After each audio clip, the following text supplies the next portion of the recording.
Yo, it's Michael McFadden for our friends over at Credit Building Professionals. You know what they do? They help their clients achieve better credit. How? Late payments, fraud, liens, charge-offs, student loans. They do it all. Get results in 30 to 90 days, and it's very simple to contact them. Hit them up on their website, creditbuildingprofessionals.com, or give them a call, 678-447-2012. Once again, 678-447-2012. Tell them you heard it on Power 108.9. What up, Credit Craig?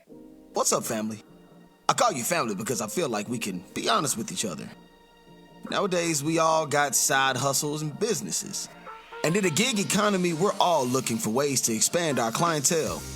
Power up with 108.9's advertising partnership. Connect to over 100,000 viewers per month. If you're interested, contact our marketing director at thepower1089@gmail.com. Help us reach your target audience and expand your brand. Power 108.9, the station for the people.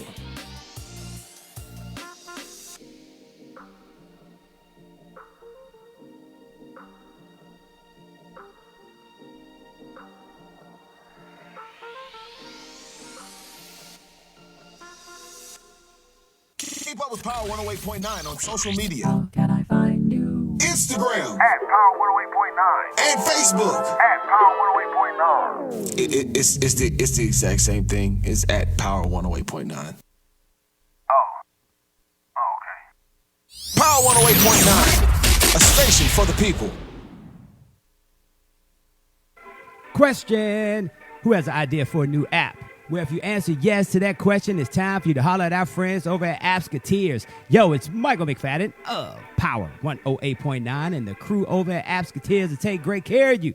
Nick in the Game provides you with the all-in-one app development experience. We're talking design, UI, UX, coding, and a whole bunch more. And if you have no clue what that means, it's time for you to holler at Appsketeers. Check out the website, appsketeers.com. Now, we're talking full confidentiality, no hassle, no obligation. If you don't believe me, just call them. 833-APP-IDEA. That's 833-APP-IDEA. As a matter of fact, you know what they do? They design, they build, and they launch. Tell them you heard it on Power 108.9. And don't forget to ask for the governor. What up, Nick? Keep it locked, y'all. You listening to Power 108.9, the station for the people. Yo, it's Michael McFadden of Mornings with.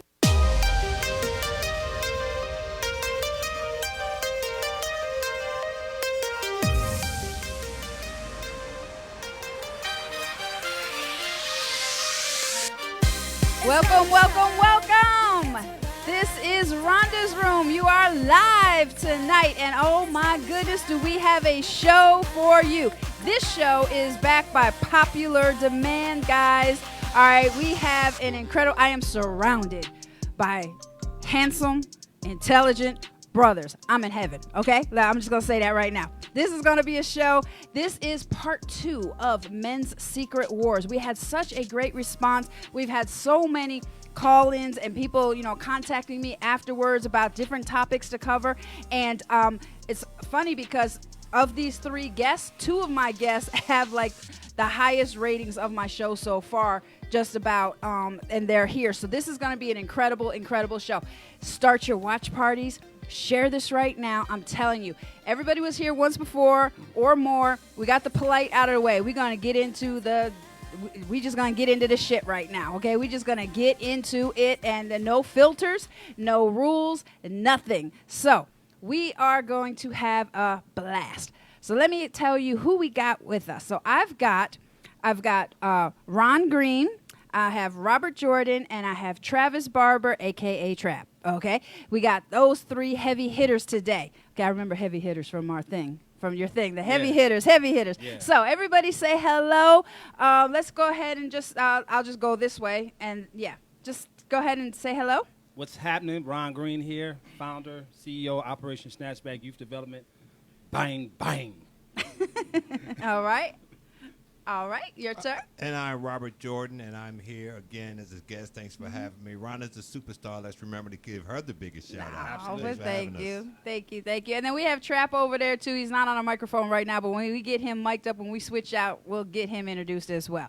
So what I would like for you guys to do is, all right, with the comments, everybody has been telling me there's been an issue with the comments. Don't comment in the live show if you can't. Start a watch party and do the comments there, and we'll be checking social media. My assistant, Keena, is here. So if you've got a question, you want to go ahead and send it in so that we can, get it to with this incredible panel that we have tonight. So tonight what we're going to do is we're going to get into deeper men's secret wars. So nothing is off limits. So I would like to start by everybody just recapping their story. So just recap a little of your story, recap a little of yours, and then we'll get going there. And yeah. So just I'm try to summarize this real quick. So Yeah. I'm a person in long-term recovery. I was in active addiction for 27 years, crack cocaine addict. I started using crack at age 17. Became strung out for 27 years. I lived like that. I used to live in the woods, been to prison, used to hold the cardboard sign at the intersection, just all that. So, and then I found help. So I just want to go quick and be real brief. But my life was mangled, and and it was a very rough time. But I don't live like that today. So Right. I'm just gonna be real quick, and we'll get more under the umbrella of that. But that's kind of my background. Okay, awesome. All right. And I'm Robert Jordan. Thanks again for having me.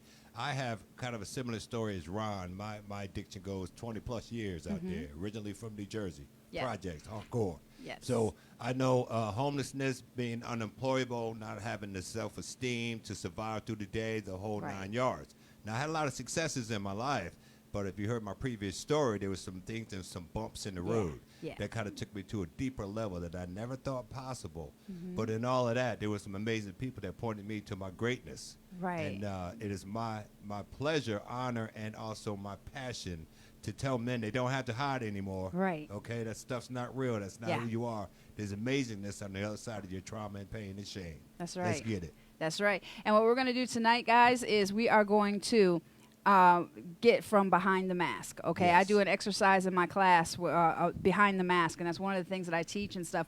And as men, and as women, but this is the men today.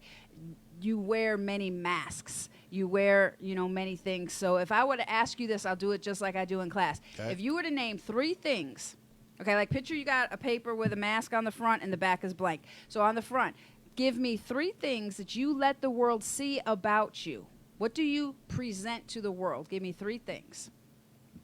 Resilience, Okay. strength, Okay.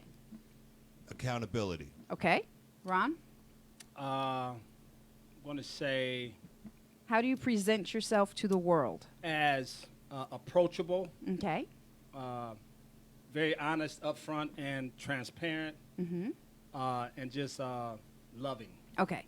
Now, what I want to ask you now is, this is what I do with the classes. I have them flip the paper over, and you can say as many things as you want. What do you not let the world see? What do they not know what's going on with you? What are you personally struggling with?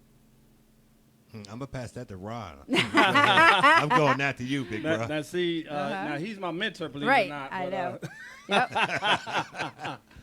Yep. Well, for me, I think sometimes where I run into trouble is I'm always pouring into people, and when I'm hurting, then I try not to let other people see that. Gotcha. They say that it's a saying in the field that says, "Drink as you pour," Yeah. and it's I love important that we do that. And I pour a lot, but sometimes what do you drink from? Right. And I'm always solving problems, but I'm human, so there are things that need to be solved within me. And Okay. sometimes I don't open up and let people see that. Gotcha. And that's something that I'm working on still. I'm still Okay. a man under construction. Right. That's awesome. Okay. Robert, what about you? I like that, and it's amazing that it's similar, but it's not. Okay. Because we basically do the same thing, and that's empower people. So my biggest struggle is allowing people to see that I'm not always on top. Sometimes I'm at a 2. Sometimes Right. I'm at a 3, and I need Right. that time to pull back and to Right. recharge, because I always want them to see the 8. Right. But I'm not always at 8. Right. You know, even Superman had a kryptonite. Oh, yeah. So Oh, yeah. I need that time, and because I always want to help, it's important to let people know I'm human too. Right. So that little weakness, that time, that's what I try and keep reserved Okay. until I can present Okay. how they deserve to see me. Okay. And then the last thing I ask with this exercise is I'll write the sentence on the board and I have them write it down. I'm like, and I'll say, write this just as I say and fill it in. If you really knew me, you would know that blank. And it's got to be something that you really struggle with that you haven't told anybody. I'm gonna pass that to my. I'm gonna pass that to my mentor right there. If you really knew me, You would know that. you would know that I struggle with esteem. Okay. Very good. Okay. If you really knew me, you would know Ron struggles with. Trust. Ooh. Okay. Yeah. Trust. Trust. Okay. And then what I'll do is I'll have all the gentlemen ball up the papers. I tell them don't put their name on it, right? And we put it in a basket. And they write everything down. And then we mix them all up. And then everybody picks a paper. And you open up the paper and you read what every gentleman has wrote on the front and then on the back. And then what they find out is that the stuff that comes out in class is they're more alike than they realize. They're struggling with the same things. Absolutely. And then that helps the bonding, and that's, it helps set the level, for everybody to know that this is a safe place. Right. And you'd be surprised some of the things I've seen on the papers, Like I really struggle with, suicide. I really struggle with pornography. I really struggle with nobody knows I was raped when I was a young boy. All kinds of stuff comes out. So, so I'm thank you for, just get that iceberg out there, because tonight we want to go really, really, really deep. Yeah. Okay. So, let me ask you this question. What do you think? Now, you're a counselor. You're a counselor as well. I'm a counselor. And it's funny, the two of you, like you said, he's your mentor. And how these guys got here was this. Let me just tell you how this happened. I had Men's Secret Wars the first time.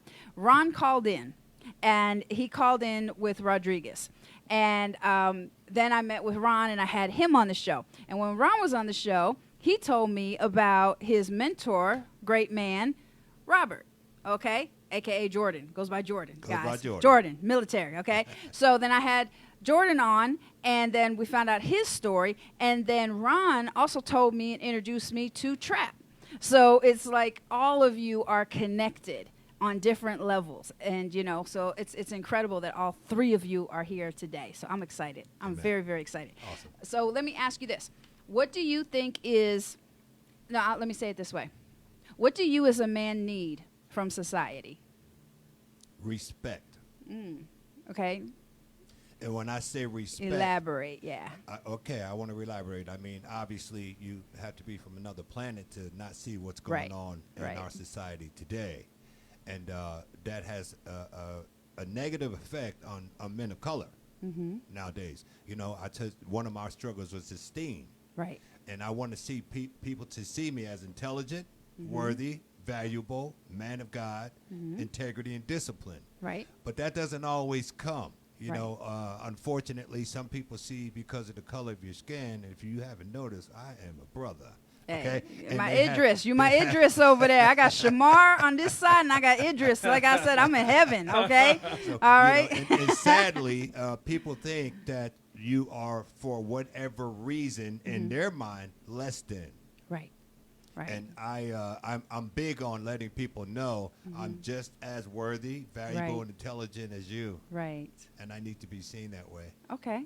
Okay. That's my demand. Okay, so Ron, what do you need from society as a man? As a man, I need love. Okay. And when I say that, there's a misconception of about men that we should always be tough, be hard, don't really show emotions and stuff like that. And the world sometimes see men as this figure that you really can't express love, they hard or Right. whatever. You know what? Love me, because I want Yeah. to love you back. So Yeah. just be easy, world. You know, men Yeah. need love, man. We Yeah. need love. Yeah. That's That's real. absolutely right. Yeah, yeah, because like you said, you can't be Superman all the time. You Mm-hmm. gotta be safe to take that cape off and Right. and be okay. Yeah. You know, and, Yeah. and it's okay to let your guard down and Yeah, stuff. and don't judge me because I have a struggle. Don't judge Right. me because I need to rejuvenate and come back. Don't Right. judge me because I am not perfect. You know, we've been taught too long that Mm-hmm. Yeah. boys don't cry, don't trust, Yes. don't feel. You know, Yeah. that's some nonsense. I don't know who brought that up, Right. but I'm gonna find them and call them. Okay? And it's okay for men. Put them on three-way too. Yeah, Put 'em right, on right, three-way. right. We You gonna got talk about something to this, say, yeah. You know, Be on because three-way. my character of the man is feeling is good, crying is good, hurting is good, verbalizing how I feel Right. is good. Right. You know, we have a generation of young men out there that'll never get to the greatness if we don't show them. True. Very, very, very true. Okay. So, what do you think is the hardest struggle right now as a man, like not just in society, but in relationships? Like, what is your hardest struggle? Is it something internal or is it something external? What do you battle with more, external or internal?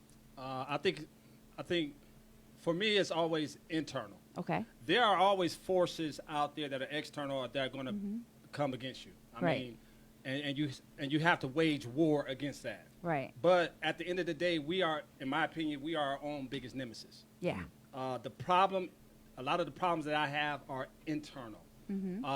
Like he was saying, sometimes it's self-esteem. Sometimes it's just some very hard experiences that I've had to deal with that I haven't dealt with all the way that need, you know, to a level where I need to actually deal with that. So Right. it's always internal. Me trying to measure up. Me sometimes putting on a hat as a enforcer, you know, and we just talked about that. So these things that have been programmed inside of me since the day my feet hit the ground, it's always those internal pieces for me, those internal struggles.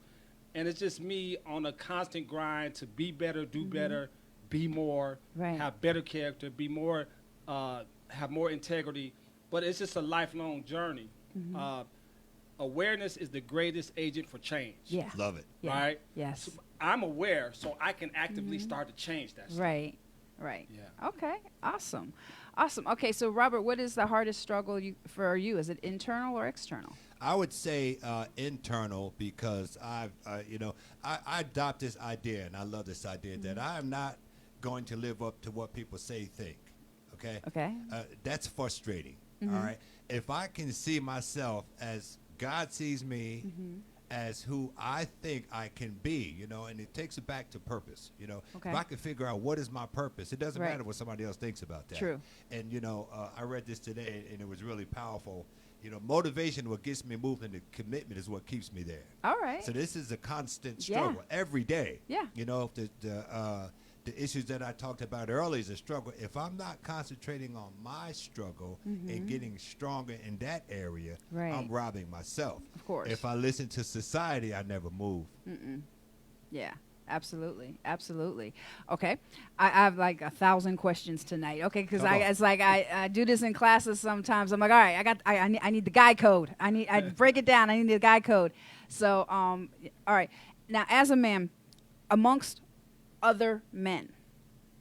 Okay, I know with women, a lot of times women, we compete with each other. We feel insecure and, you know, stuff. What is the thing amongst men that is the hardest to deal with? Because, you know, like on the playground, you're brought up and you got to be, you know, pushing and all that. Like as grown men now, what is the biggest obstacle in your way with another brother? Wow, that's a good question. Very good question. Thank you for asking that. If I can just kind of jump in, I see Ron's he's ready. You about to go. He's ready. But, you know, and I struggle with that. Most men do. We're very competitive from the playground and forward. Right. You know, I got to have the biggest car, the shiniest car, Right. the biggest rim. It's always bigger, Yeah. bigger. Right. But, you know, that led to, like, emptiness because that I can never be Ron.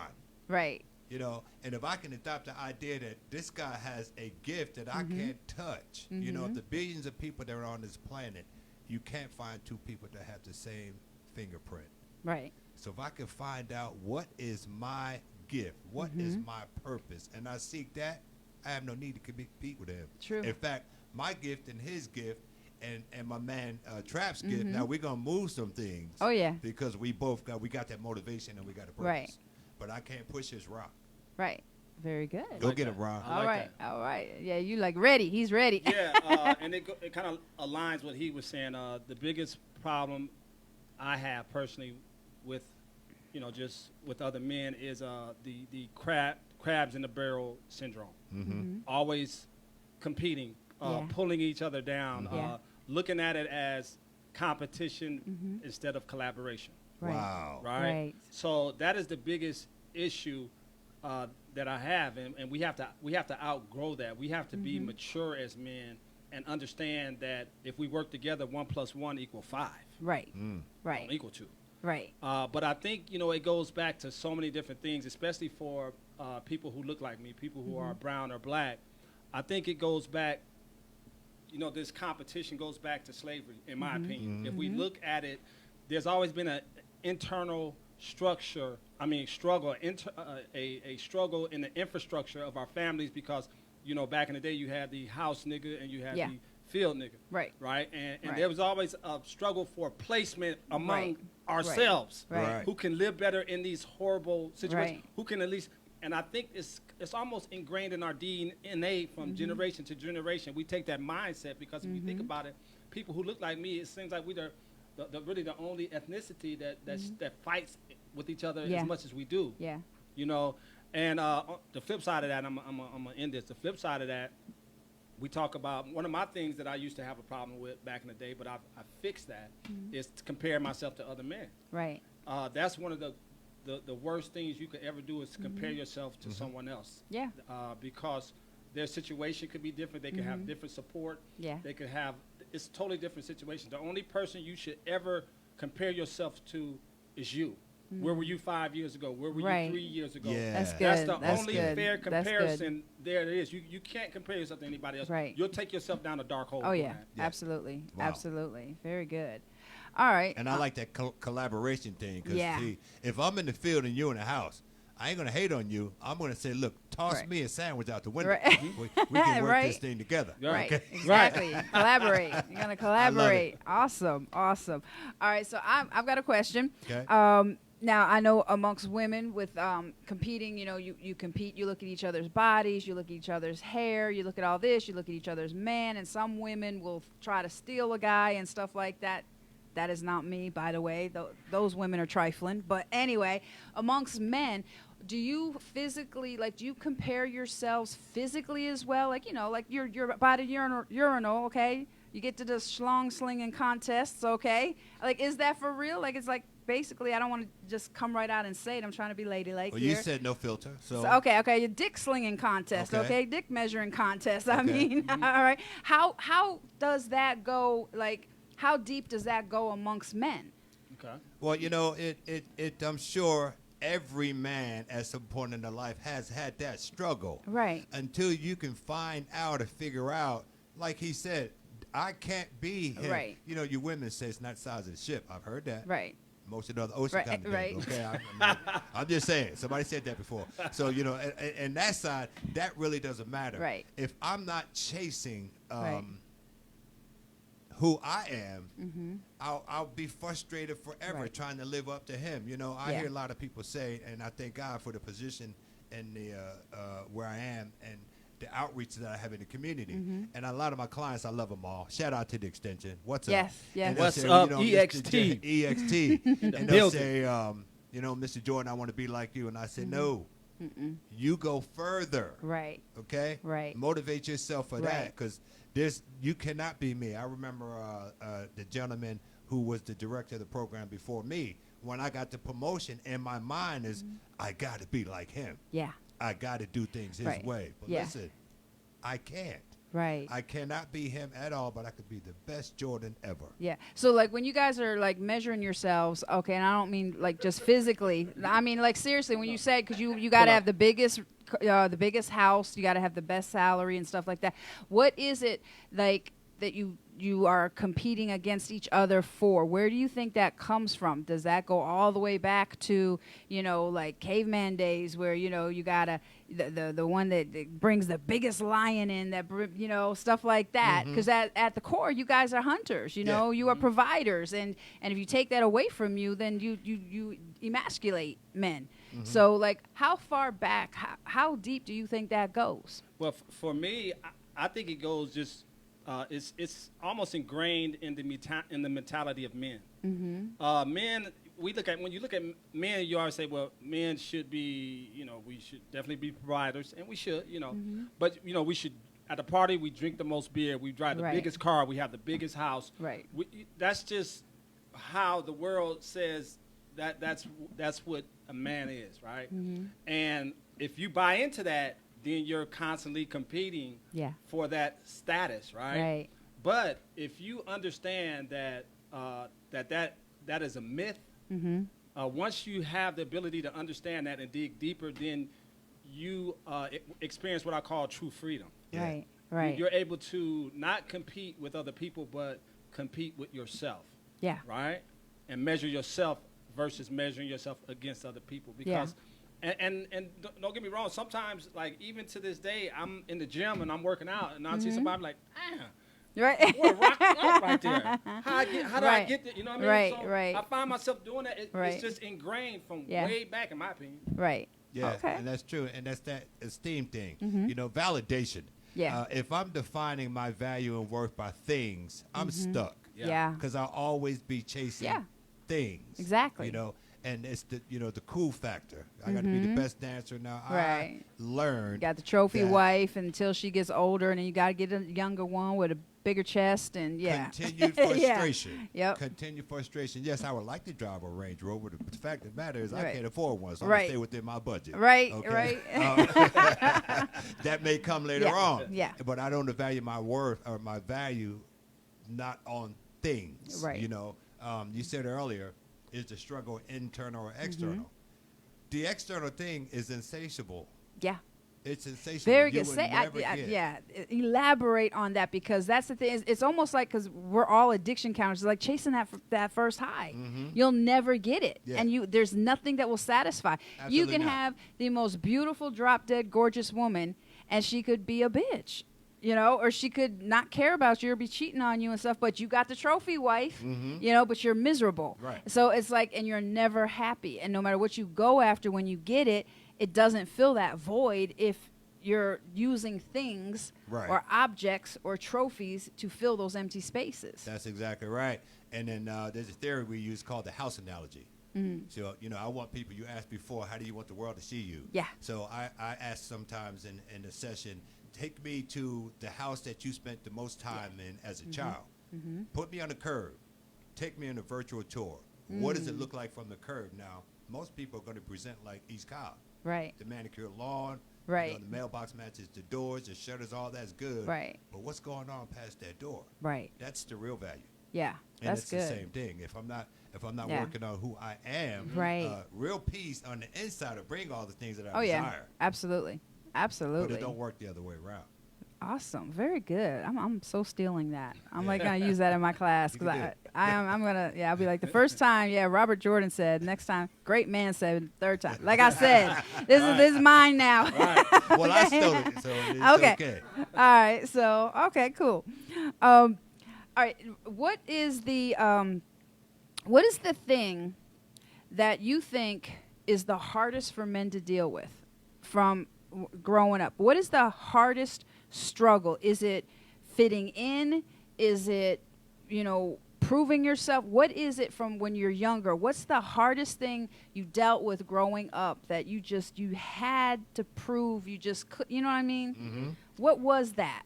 So for me, that's easy. Okay. For me, I struggled for a long period of time in my life with what they call the man box, which is the collective socialization of manhood, which simply means what the world has came to believe is the correct way to behave as boys and men. Right. So when my feet hit the ground and I started to live, the world told me not to cry. Yeah. The world told me that as I made it my way into my teenage years, the world told me that coming up and becoming a man, the only emotion that you're able to show is anger. Oh yeah, Right. Knew that well. Right. Yeah, Right. it's anger. Right. Everything else you stuff it. Gotcha. And if you get into a misunderstanding, or if you get into an altercation with another dude, you take his head off to the white meat. Yeah. To Yeah. show who's the biggest, the baddest, the strongest. Right. And then if they still coming, you go get them. You Right. go get them sticks. Right. Or you Right. go get them tools. Mm-hmm. Now, it's a whole mentality that I thought I had to measure up to because I believed what the world was telling me about manhood. And that was my lifelong struggle, is being the biggest, baddest, Right. and the toughest. Right. And what happens is it's filling up our prison systems at astonishing Yeah. rates with Yeah. that mentality. Yeah. Yeah. Right? So, that's been my biggest struggle over the period of time. Now, I don't struggle with that anymore because I've said, hey, you know what? I experience true freedom now, which we spoke Yeah. about a little earlier. Is the ability to be able just to be and show up as your authentic self. Yeah. Love it. Yeah. If you can do that, Yeah. that's freedom, man. Yeah, Yeah. that is. That's It's freedom. peace of mind. Yeah, That's and power everything. for other people is not your image; it's your authentic self. Yes. You know? Right. Exactly. I'm sitting here and I'm listening to this gentleman talk, remembering when I first laid eyes on him, and there's been a kindredness with us since then. I told him, I don't know, 4 or 5 Yeah. years ago, said we're going to work together. We're going to do things, Yeah. great things Yeah. for other people. Right. And I said the same thing. I'm like, we're gonna make a global impact. It's like, Yeah. and I said the same thing with Trapp. It's like, yeah, like I gotta be connected to every single one of you. You know, I said the same thing to you. I'm like, okay, I need to be on your staff. Yeah, I come need, and stuff on. like this, because you want to go where greatness is going. Because you will push me to my greatness, and I will push you as well. Because I have things you need, you have things that I need. So Absolutely. yeah, we grow together. yeah, yeah. Awesome. Well, we are going to, this is great.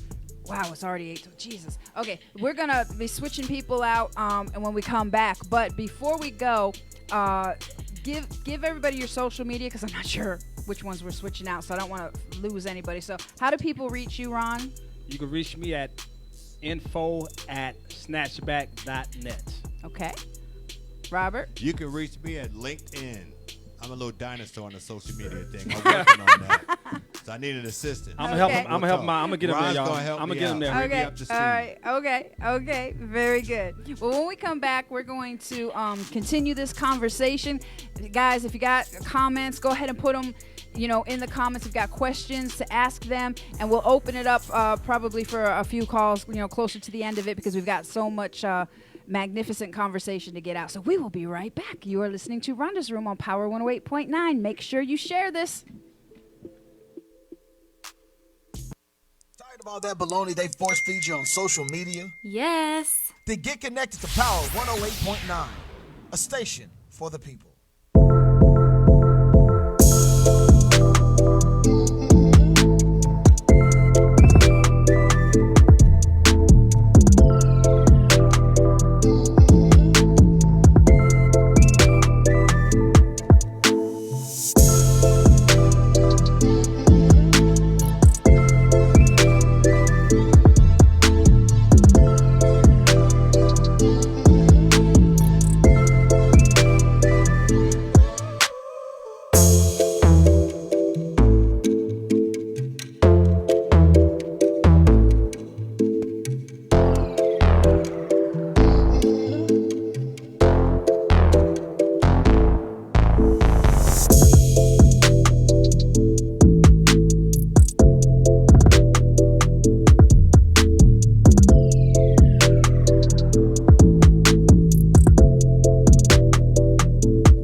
Tired of all that baloney they force feed you on social media? Yes. Then get connected to Power 108.9, a station for the people. Yo, it's Michael McFadden for our friends over at Credit Building Professionals. You know what they do? They help their clients achieve better credit. How? late payments, fraud, liens, charge-off, student loans. They do it all. Get results in 30 to 90 days, and it's very simple to contact them. Hit them up on their website, creditbuildingprofessionals.com, or give them a call, 678-447-2012. Once again, 678-447-2012. Tell them you heard it on Power 108.9. What up, Credit Craig? What's up, family? I call you family because I feel like we can be honest with each other. Nowadays, we all got side hustles and businesses. And in the gig economy, we're all looking for ways to expand our clientele. Power up with 108.9's advertising partnership. Connect to over 100,000 viewers per month. If you're interested, contact our marketing director at thepower1089@gmail.com. Help us reach your target audience and expand your brand. Power 108.9, the station for the people.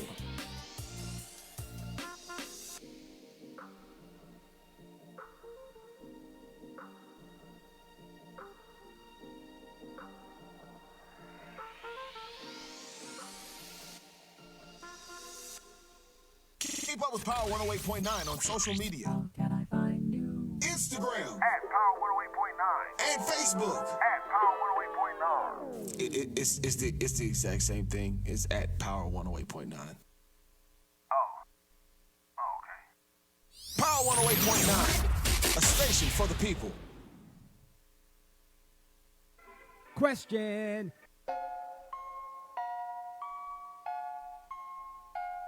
I gotta get his name.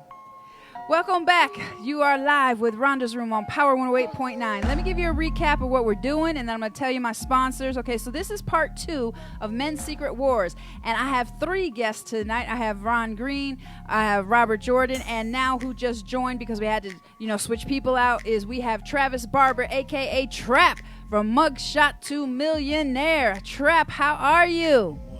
Wonderful. So Pleasure good to to be here. have you. Thank you so much. All right, let me just get my sponsors out real quick. Okay, so if you want to be a sponsor to Rhonda's Room, I've got 2 different levels. We got platinum sponsorship and we have diamond sponsorship. Now, both Ron and Trapp are platinum sponsors. So here we go. Let's run it down. If you have a business, a side hustle, or you just want to promote yourself and let everybody know what you got going on, then you need this man right here. You need Ron Green, G&G Studios. They make videos that pop for a price that doesn't. He's got the latest in the green screen technology and the latest in the editing and video software.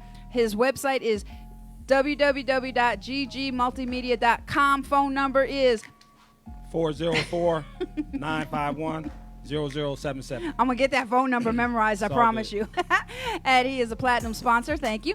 I also have another platinum sponsor who is right here, Mr. Trapp Barber, a.k.a. Trapp, and he is the CEO and founder of One More Question. That is your voice for the South Side, the community, and everything, because he knows everybody's got one more question. So if you need an event, if you need a mentor, if you need somebody to, put together something in a second, Trapp is your man. Now, he's got a book coming out soon. The way you would reach Trapp is you can email him at behindthetrapp, TRAPP, 1@gmail.com. And he's got a clothing line, One More Question, too. Awesome stuff here. So check Trapp out.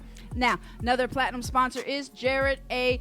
Birch, and he is the CEO and founder of Value on Purpose. And you can reach Jared at valueonpurpose.com, and I'm going to end the show with his moment of value, but he is a speaker, influencer, mentor, and coach.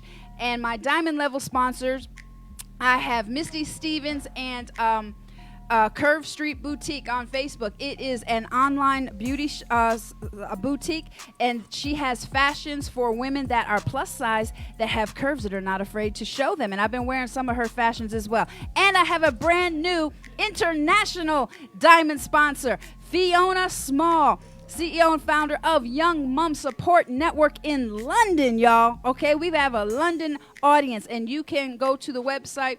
It is Young Support, Young Mom, Young Mom Support, ymsn.uk.co. Okay, for information. She helps young mothers all the way in London. Okay, that's all my sponsors. All right. Good job. So, Good job. while I take a break, okay, Trapp, so introduce yourself and let us know where you come from and who Travis you be. Barber, also known as Trapp, Fairham, Georgia.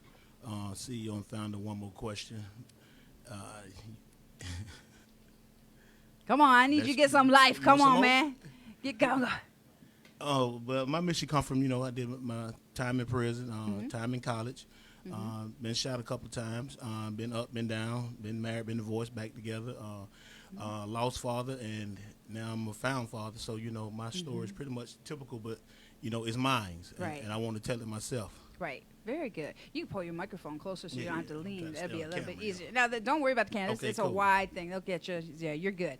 All right. So we've been talking. You've heard the conversation, and I want to get some of your input on anything that we've talked about thus far. Rather than going through each single question, what are some of the things that stood out to you? Like, was there anything that you wanted to contribute to what we've said thus far before we go further? We can go further. They pretty much kept. They captured it for you pretty much too. Pretty Okay. Well, my biggest thing, my secret, has been like failure has Okay. hunted me my entire life. I didn't want to be a failure. Okay. And it's sad when you're growing up in the community, your only goal is to get up out of there. Yeah. So that's Yeah. all my people want to make it up out the hood. Right. And not have to go back. Right. And once you get it, the fear of going back is always there. So that's our Gotcha. momentum, our drive, Okay. is stress and pressure that pushes us forward to keep going. Okay. So what would it mean if you came out here and you were a success and you ended up back in the hood? What would that mean? What would that look like for you? For me, anytime you go back, that's a failure. Anytime you get a penalty, that's a failure. You got to move forward in life, just like in the game of football. Okay. Going forward is the goal, not to go backwards. So it's a failure if you go back to anything. Okay. So then let me ask you this, because it's interesting that you say failure. So how do you interpret failure? Explain to me what failure means to you. Not completing the assignment. Okay. So so is there a weight assigned to that? Like, why is failure a big deal to you? Like, are you associating yourself as a failure, or are you able to see that you just simply failed at a task? Well, when I say failure from a black man perspective, Okay. it's not adding up. We want to be something better and greater because Okay.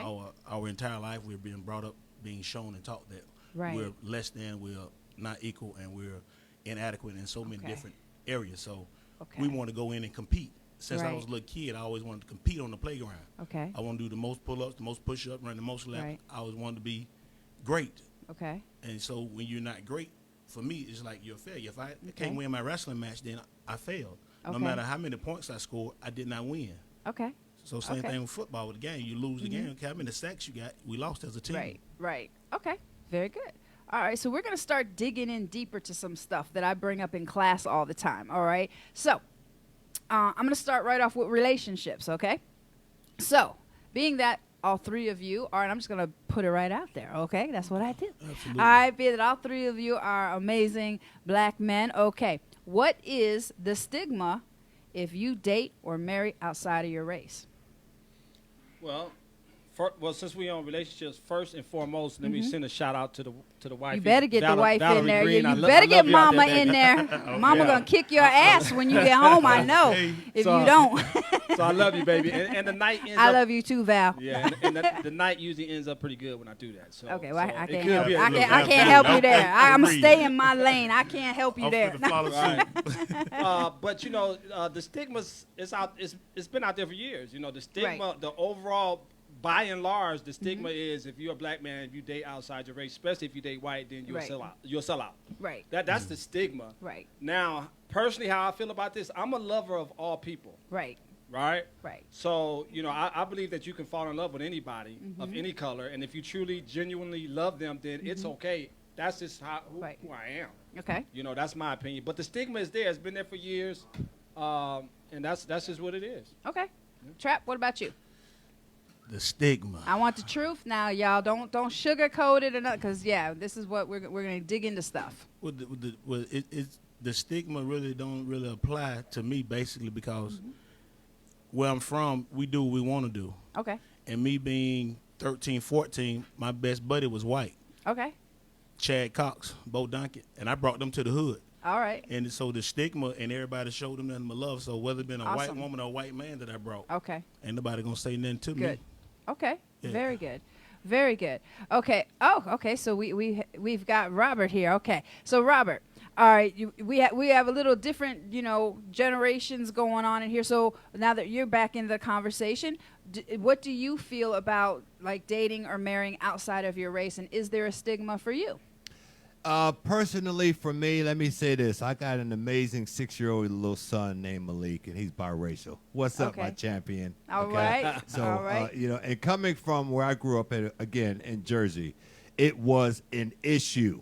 It's amazing to me how, I heard about racism and things like that when I was younger, but known it to be in the South. Right. Well, in these last, 2-3 decades, it's more actually in the North than it is here. Yeah, it is. It's kind of an I'm from acceptable up top thing. too, so Philly, I see you. New York, Philly. Okay, all right, Jersey. So, me personally, I grew up with that, so I always thought it was an issue with it. Right. And again, there was one thing you did not do. You didn't date Italian women. And that's what so it you was missing in out, Jersey. man. Italian, ain't nothing like Italian. I'm just saying. Where I'm from, people really. Right. No, but that is because Italian, like you brought up, and especially like black. That's like you don't mix. So that's a me no-no. getting with a black husband and I'm Italian. Oh, and my kids are. They'll find you sleeping with the fishes. Yes, right, exactly. Right. Yeah. So exactly. Let's get real. Yeah. People get curious. Yeah. So I was curious, okay. And whatever happened then, but in the South here now, I see what I used to see 20 years, 30 years ago up north. Okay. Me personally, I'm with Martin on that one. I judge people by the content of their character. Right. Skin has nothing to do with it. Skin color has nothing to do with it. Awesome. Okay. All right. Well, I just started there because I know lots of people, that's a question that never gets asked. And, while I have all of you here. All right. So now that we're all here, and everybody is on microphone. All right, let's go deeper into when you touched on it with the man box. Okay, I'm going to ask each one of you, how old were you the first time somebody said to you, be a man? Man, probably about 5, 6. That's been my whole life, be a man. Okay. That's just the okay. Be a man. So 5, 6. Yeah. Robert, what about you? And, I'm going to say about 11, 12, but I did not hear that from my father. I heard that from the broken peers that I hung out with. Okay. I heard it from my football coaches. Gotcha. And, I'm looking back in retrospect now. Right. Now, wait a minute. I'm broken. You're broken. You have no clue what a man is, and you're going to tell me. 2 broke pieces don't make a whole. Right. Yeah. Okay. So we got 5-ish, 11-ish. Ron, what about you? About right at Trapp age, about 5, 6. 5, okay. So the average, okay, and that's usually what it usually is. Okay, so let me ask you this. Do you believe, now all of y'all have children, so you've got sons and daughters and stuff like that. Would you say that now to your 5-year-old, to your 11-year-old, I tell that to Blake. Okay, so when you say that, okay, when it was said to you, be a man, where did that put you frame of mind wise? Was that pressure for you? Was that? I was absolutely clueless. Okay. I don't think it was no pressure because we already pretty much know that, like, growing up watching cartoon, which role we was playing. We were the superhero. Gotcha. And it's like giving the kids the alphabets, but then you can build some words with them. But being a man is like the letters, like be a man. Then I explain to you later what a man is. Right. But as of right now, we're gonna start with the basic. Be a man. Okay. A man up. That I still use that. So what does that mean? Be a man. Like when you say that, what does that mean, or what are you putting on that boy? Accountability. Okay. Responsibility. Okay. Yeah. Okay. And what I think, and I have a 6-year-old son. So, I knew the negative effect that had for me in my day. So I'm not going to just hand him a pile of metal and say, build a car. Right. But I would show him and let him allow him for me to see me do it. Right. Demonstrate it in front of him. Like when he cries, I hug him. Okay. Let's talk about it. Keep the open line of communication. And then when, as he's getting older, I'll tell him this is big boy stuff. I ain't going to say, man, let's take this thing by stages. Okay. Okay. And the first thing a little boy wants to do is be a big boy. When you say that's a big boy, he said, Daddy, I'm a big boy. Yeah. Okay. We can't take him from 4 to 18. Right. There's a lot of stuff in there that he's got to learn. And it's important for him to learn that emotional side from his mother. Right. Now, when he get around 9, 10, 11, okay, now he can come in. Gotcha. And guess what? He's been watching for all that time. Right. Okay. All right. So, Trapp, let's get some more of your story in since, you're just coming in. Okay, so when you went to prison, okay, how did that happen? And what did that do to you? How old were you? And what did that do to you, to your psyche and everything like that? I was 26 when I went in, but that like, it broke the whole dynamics of everything that I had been trained to think, you know, and just starting from the ground up, have it be introduced to a whole new world, whole new rules. So it was like being a freshman at college. And, you know, you develop a whole new mindset. You become a totally different man, a soldier, basically. But I'd rather hear one of my brothers telling me, be a man up, than for my woman or my mother to tell me to man up. Because I'm coming short somewhere. And for them to say that to me, that hurts. And for a woman to tell you to man up, you ain't paid the bills, you short on your... That's a brother don't want to hear that. So we start him young, let him hear it from pop, from dad, from aunt, so he ain't got to hear from his woman. You know, I don't like when my wife fusses at my sons, because I know what it does to a man when a woman is sitting there going in on you. But nevertheless, though, she teach differently than I do. But when he get older, he gonna stay on point, so his woman don't have to do that, because he don't hurt his mother growing up. And that's my goal. I don't want to hear my mother in my house talking to me like that or whatever. So I try to stay on top of things. So you bring up an interesting topic with women. What do you feel about men, teens, boys, whatever, that are disrespectful to their mom? You know, how does that make you feel? Like, because when you grow up, you know, some get like, they get to feeling themselves, they say whatever and stuff like that. But how do you feel as a man when you see another man like mistreat a woman or disrespect their mom or something? How does that make you feel? It pisses me off, me personally. You know, you should always maintain a level of respect, especially for women. You know what I mean? Being a man, that's just how my grandmama taught me, how my mama taught me, that you should always respect women. Now, do women do stuff wrong? I think all three of us going to say, hell yeah, they do. Yes, I'll say that too, At the same time, but, you know, if we're talking about being disrespectful, if we're talking about even being violent or even being using domination or intimidation and just being very ugly and disrespectful and name-calling, then to me, that's the lowest level of manhood. Civilization is the effective management of human emotions.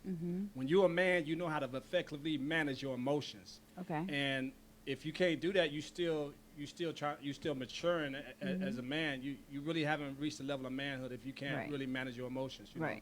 So, and when I see kids being disrespectful to parents, I always go back to this. If you don't like the way somebody treating you, it's because you train them to treat you that way. You do. You teach people how to treat you. So if their kid doing all that, it's somewhere down the line you wasn't trained. You train them. You train them that it's okay to do that.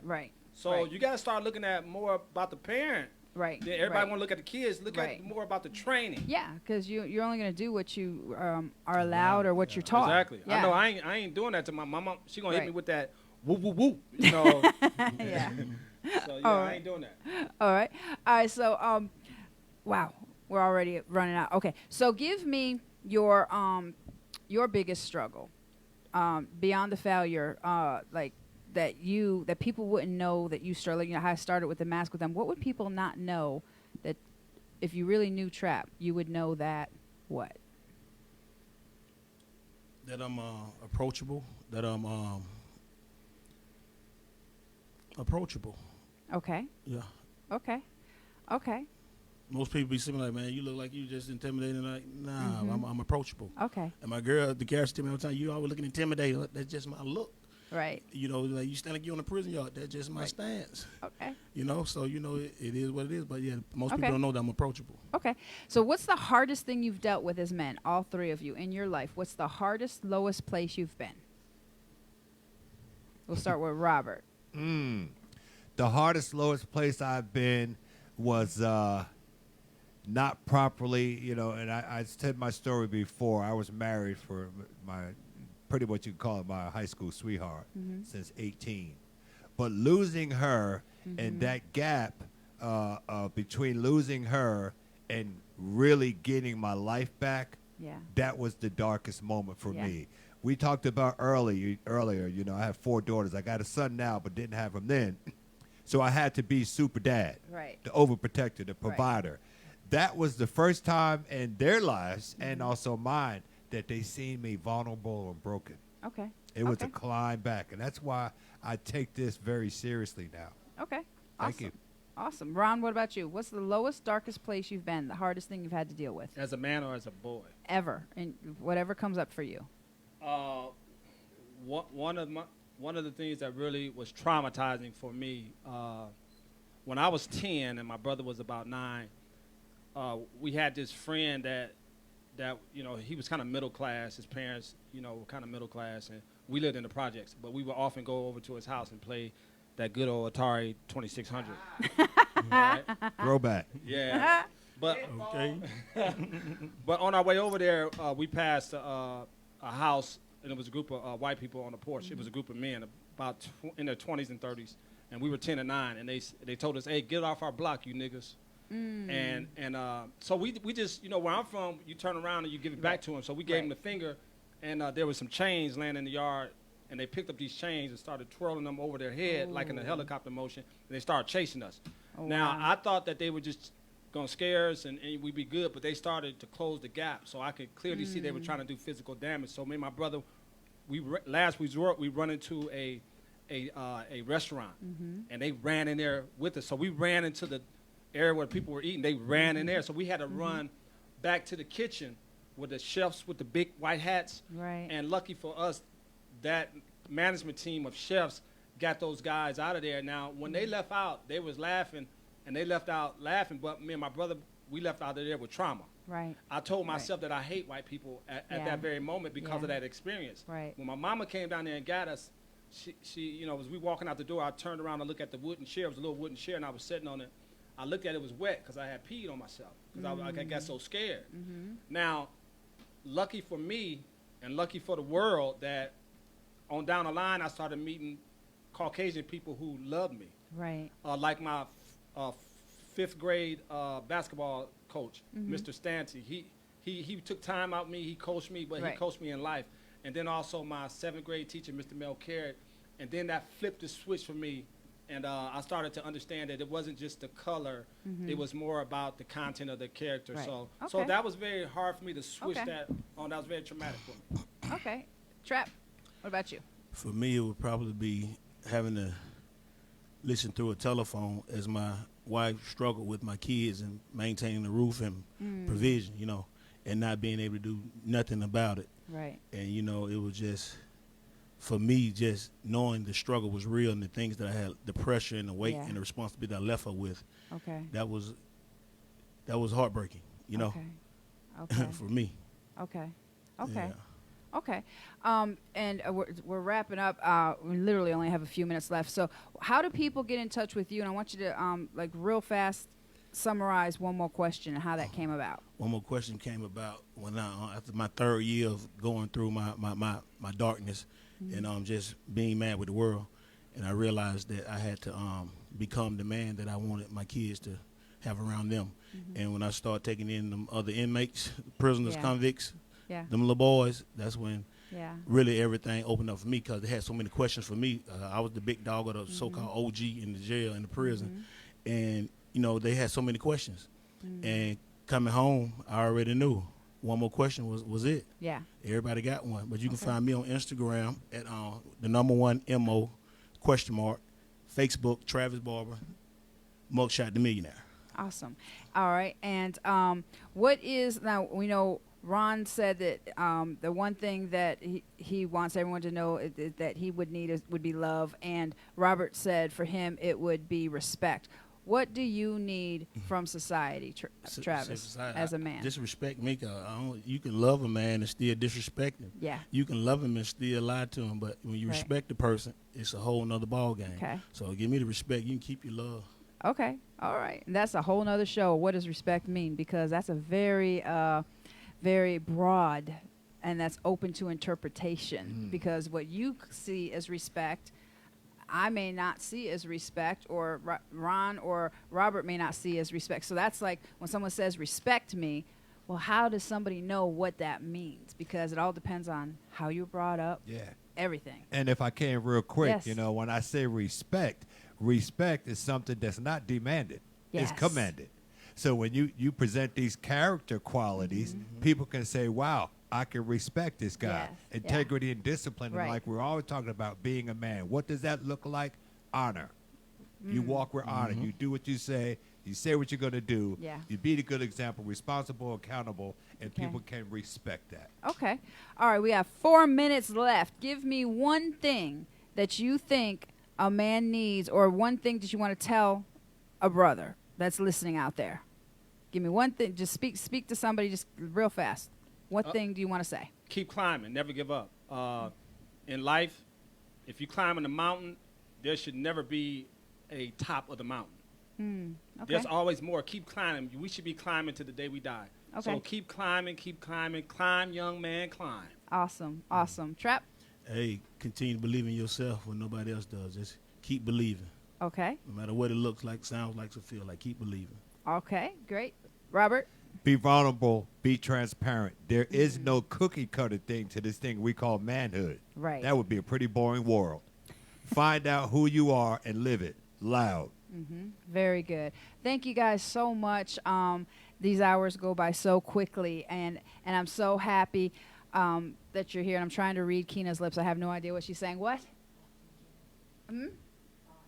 Oh, well, I'm getting there.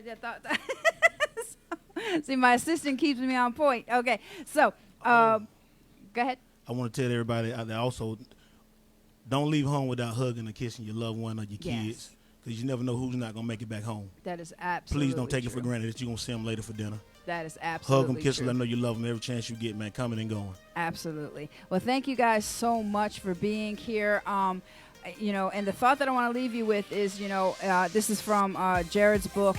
If we don't speak to this generation, then you can't complain about who they choose to listen to.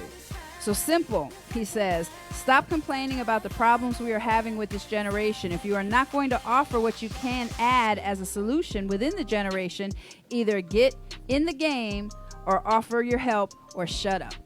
So there you have it. Okay, that's from the Moment of Value, Jared A. Birch, Value on Purpose.